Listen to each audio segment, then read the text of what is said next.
Hello friends, how are you all? Today we will see Roman numerals. On the screen you can see the Roman numeral chart along with the Hindu Arabic numerals. In the previous class you have learned, again we will revise the sign. Here this I represent 1, this V represent 5, this X represents 10, this L represents 50, this C represents 100, the D represents 500 and M represents 1000. So dear friends, these are the 7 symbols which the Roman numeral consists of.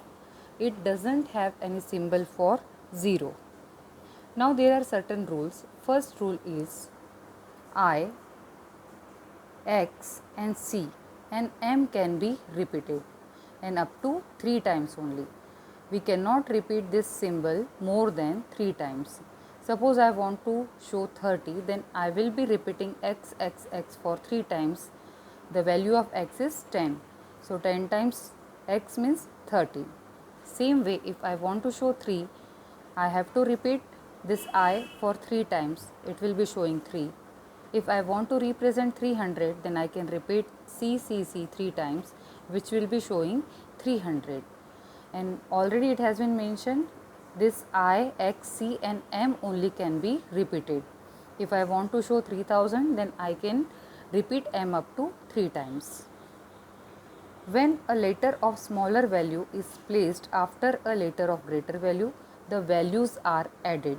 This is the second rule, which tells if we want to add the value. Suppose I want to show a number 45 or I want to show the number 35.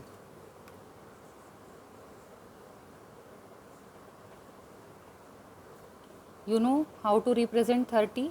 3 times X. 3 times X shows 30. But I want to show 5. 30 plus 5. For showing 5, I have to write this V here. And I have written this X is having greater value and V is having smaller value. When we are writing a smaller value after greater value or towards the right hand side, the values will be added.